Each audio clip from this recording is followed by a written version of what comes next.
Hey, everybody. My name is Daniel Young. I'm the owner and founder of Adaptive Perspective. I believe it's my purpose, my calling to help you identify your dreams and help you reach your financial freedom destination and maintain it so you can pass your wealth off to the next generation. Uh, I'm recording late for a lot of different reasons. Um, and there's more background noise because we are running fans down in AC now, not complaining because uh, we're blessed to have an AC still working and fortunate to have an AC still working. So we're running fans, but there's more background noise and it's a little hotter than normal. Uh, I've been trying to filter and pick funds, and I think I have the picks for this week, and I'm going to go not off topic per se, or um, not in new territory, but at the same time, I'm going to go away from the crowd. Um, So I will continue to show what I'm offering in this closed-end fund master, just the information, how we consolidate that, what we own, how we filter that data, and then give you some recommendations. Reminders, it's an unedited video, so who knows what you'll hear in the background of my house. Disclaimers, see the description for the full disclaimers. The only two I'll mention here are that I am not a financial advisor. I am a financial strategist and that I don't speak like the herd. I walk in limited company, and sometimes I walk alone, and I'm okay with it. And this week, I think I will step away from the herd and go a different direction. So let's get to this week.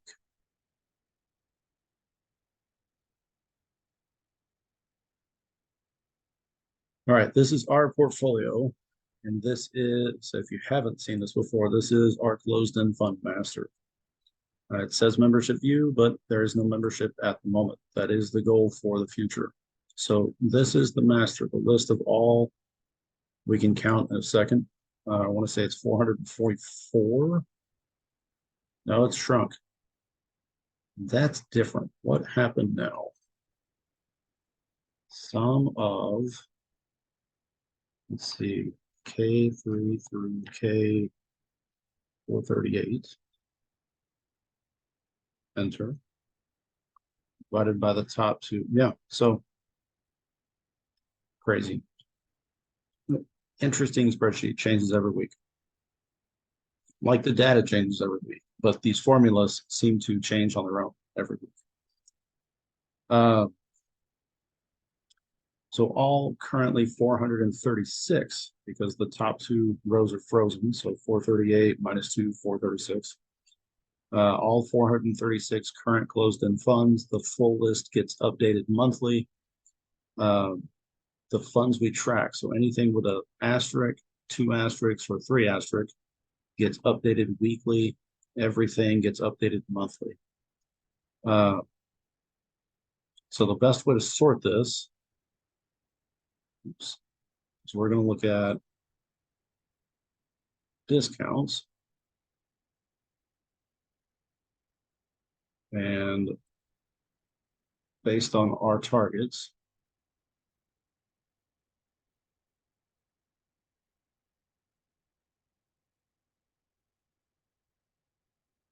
we're going to go over the spreadsheet, ready for data. Current applies to how many shares we currently own.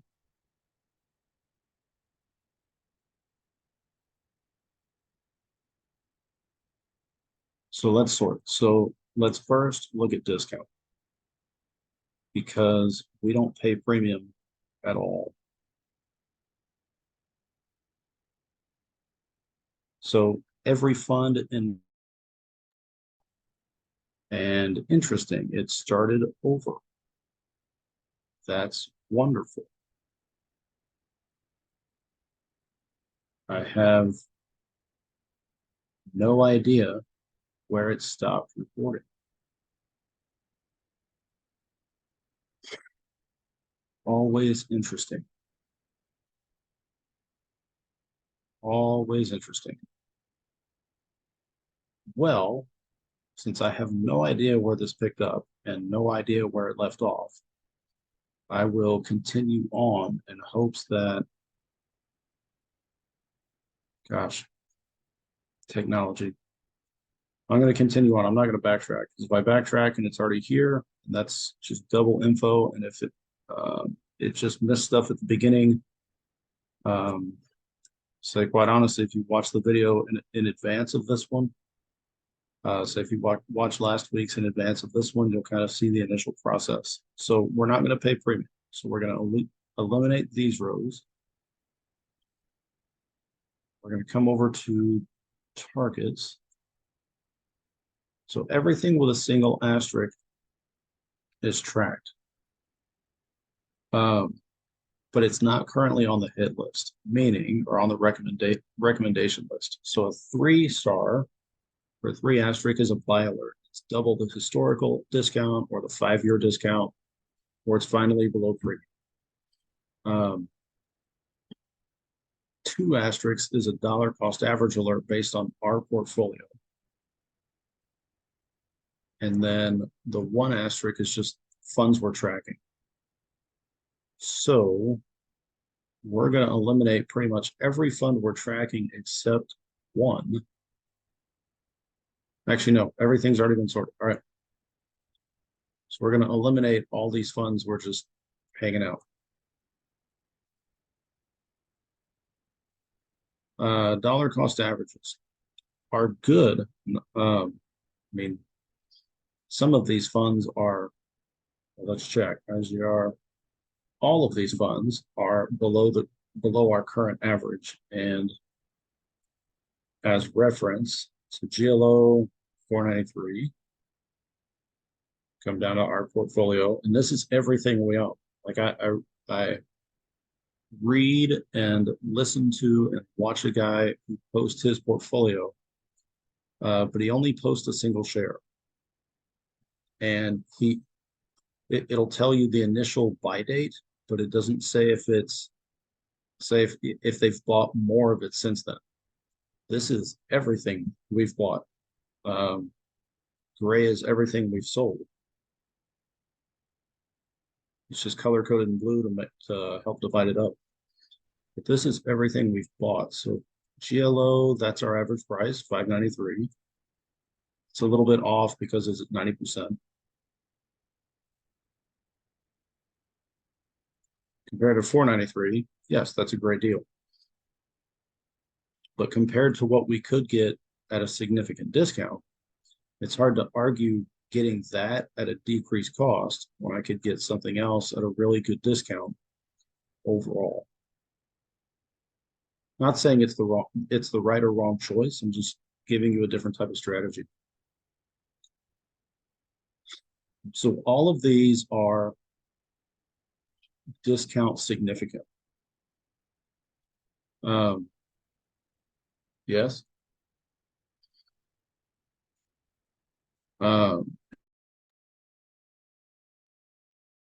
This is getting pretty frustrating. So if this is reconnecting the original, this is now the 3rd reconnect. And if it stopped the original and restarted the 2nd time, 3rd time, that is messed up. That is highly frustrating. So I will continue on, hoping that it's not just starting right now. But I guess I'll find out when I end this video. So this is the initial screening of the targets. So if we look at just the discount, this is an insane deal. But I'm not looking to, me personally, I'm not looking to add more of it. The people that I pay attention to, they like it. But as a shareholder, I mean, yeah, it's the same consistent dividend they've paid for forever. But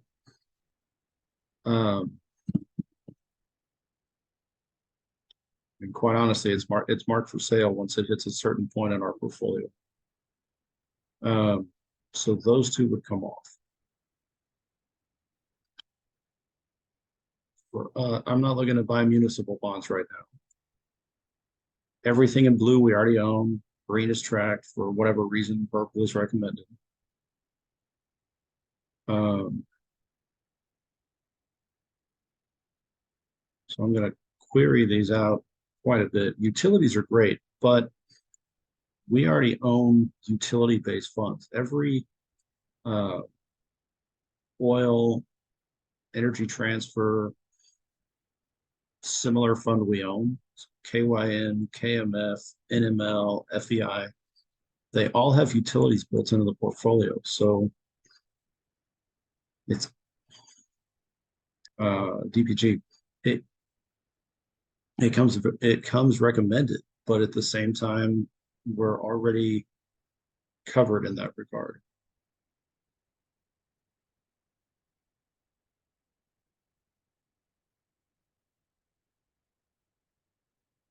Here, I'll give you a better way to sort out. We'll go back. So we can look at the overall yield. Us, we've been focused on everything above 9%. So that eliminates quite a bit.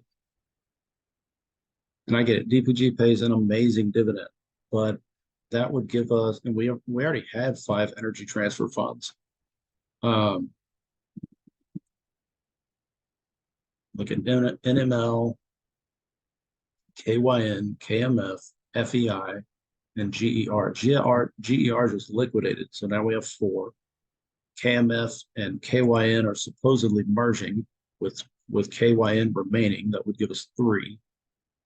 Um, I don't want to outright.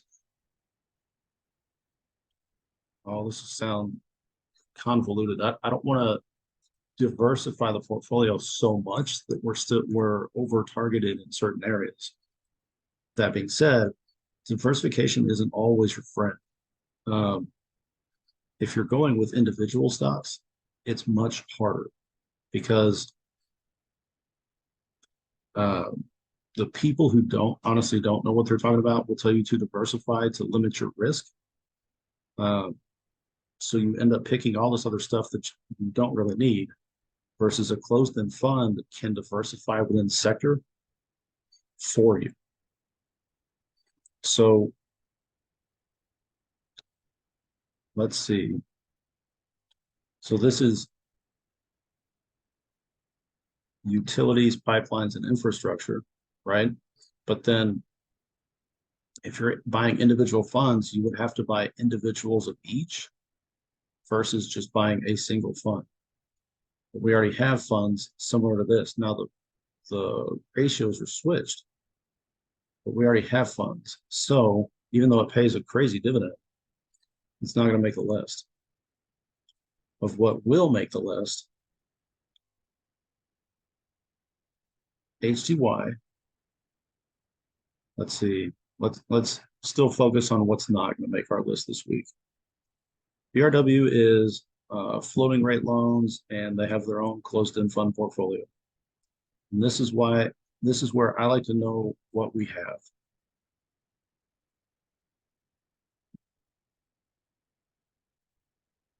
Green is tracked. We don't own it.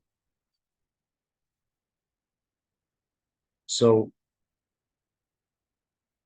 not that I'm targeting the funds that we own less of.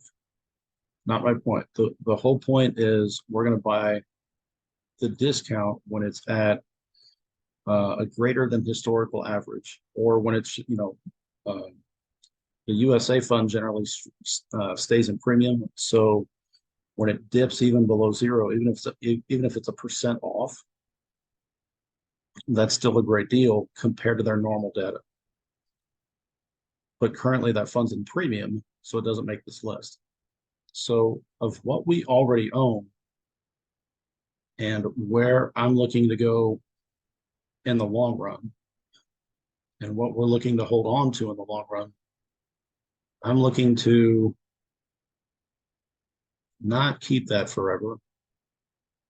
This is banking and preferred dividends. This is floating rate loans. And then they started building their own closed-end fund portfolio. So it's you invest in this closed-end fund and you get access to, that's my cake timer, wonderful. You get access to loans, but then you also get access to this giant wealth of closed-end funds.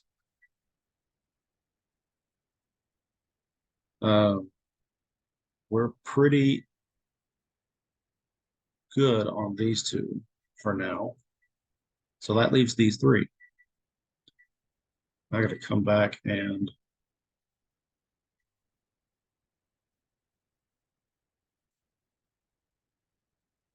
check my cake timer.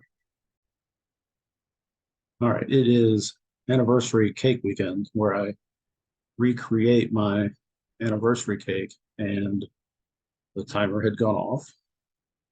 Check the timer, still not done. So now I'm back.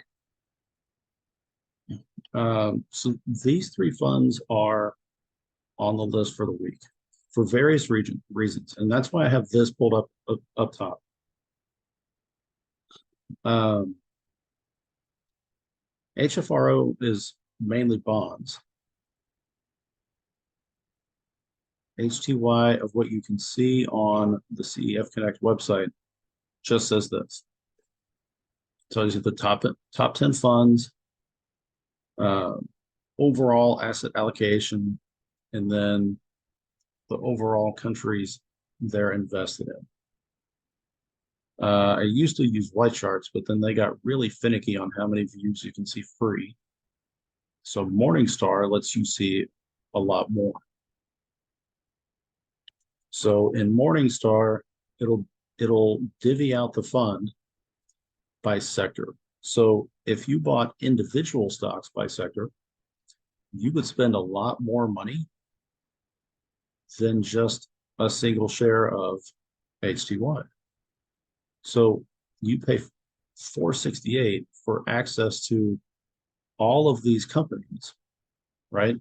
And all of these sectors.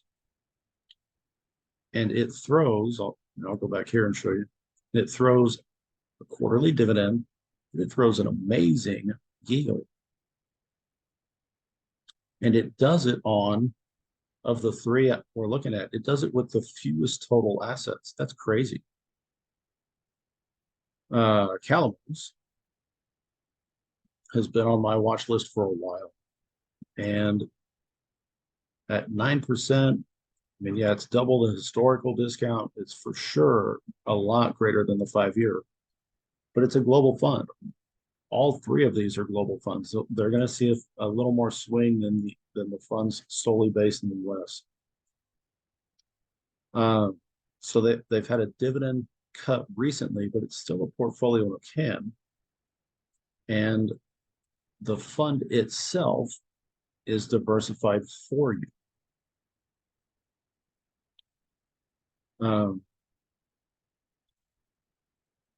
Highland Global, as I was making this list, Highland wasn't going to make my list, except I cannot find that category on, well, so it's on these other funds. I mean, they're all slightly diversified differently.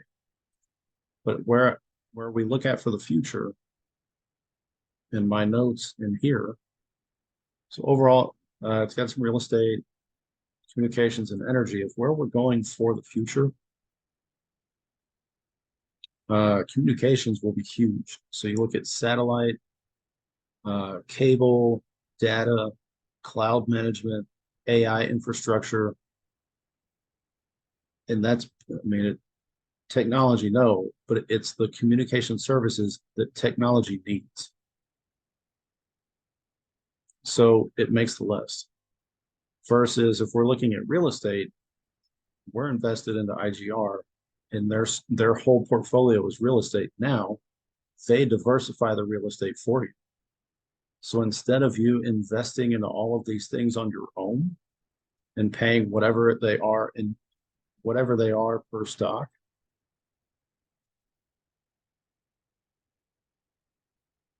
Oops.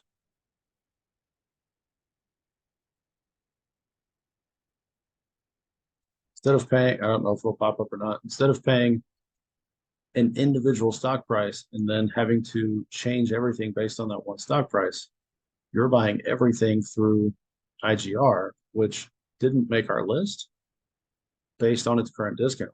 But at the same time, you're getting this wealth of access and diversification through buying one fund. So I'll just show it as an example. Uh, so these three, because of their discounts and because of what they offer,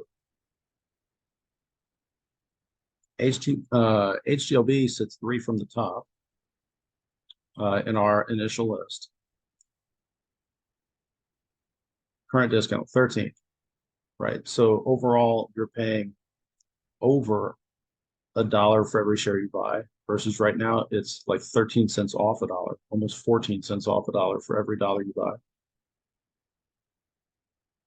buy. That's higher than its year and 3-year discount levels.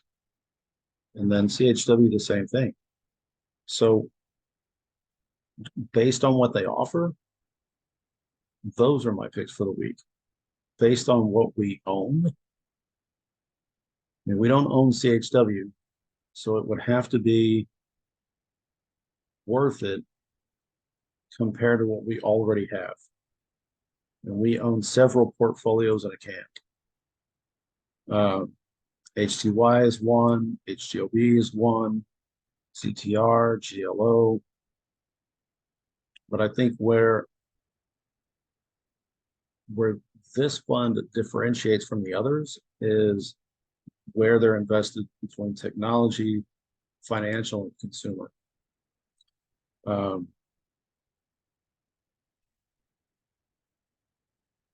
Yeah.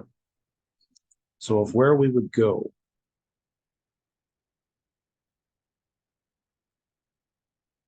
oops, not 502, 50, 50, pending the money, then Google will add it up for you. So, I mean, I like buying in shares of 50.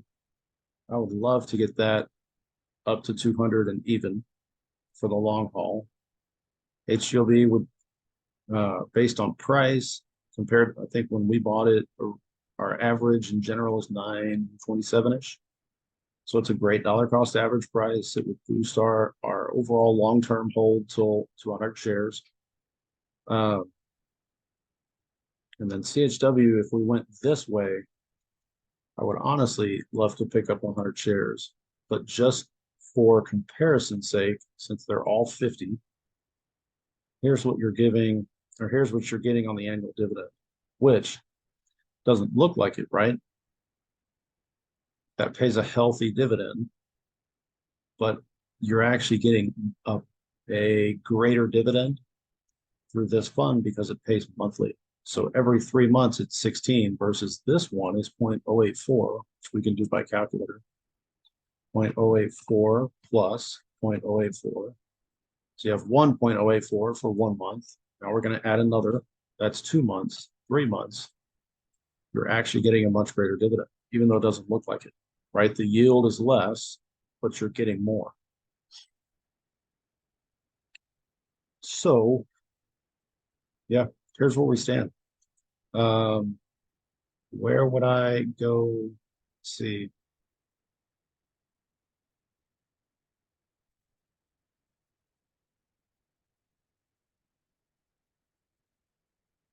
And this one really just depends on money and funding. So there is the list for the week. And I can say I've heard people talk about HGLB before, but not recently. I've heard Calamos mentioned, but not in the last 2 years. And I went on my own and picked HTY a long time ago, and it has paid us well. So those are the picks for the week. If you like the content, consider subscribing to my channel, and then also head over to Facebook and join my group there called Navigate Your Finances. The link will be below. You can also find me on Pinterest at Adapt Your Perspective. And you can see the meme board that I am slowly getting through on YouTube as well. Whatever you have for the week, whatever you have coming up, just remember you're the captain of your ship. You need to make the decisions that benefit you. If you have no idea how to invest, learn to invest. There's a free file on my uh, Facebook page called Stock Market Terminology. That's a great place to start. But you need to learn and you need to figure out how you want to invest, and you want to figure out how you want to figure out your goals and how those are different or similar to everybody else. So if you can figure out your strategy, it's easier to then figure out how you want to invest. But as you move forward, you have the power to change your life and your financial future. You really do. Many people will offer to help you, right? Just like this video, just like those 450 and counting memes that I have slated for YouTube, and that here's this advice, and I'm going to filter that out and give you my take on that. There are a ton of people that want to help you. You've got to figure out what the best choice is for you and then make the choice, right? So it's many people will offer to help you, but only you can make the choice to do it. So make sure you're getting good advice and make sure you know what you're doing so that when you go to apply that advice, it makes sense to you. So whatever you got, make it happen. Shock your world. This is Daniel Young signing off, hoping this whole video recorded. So see you on the next. Bye-bye.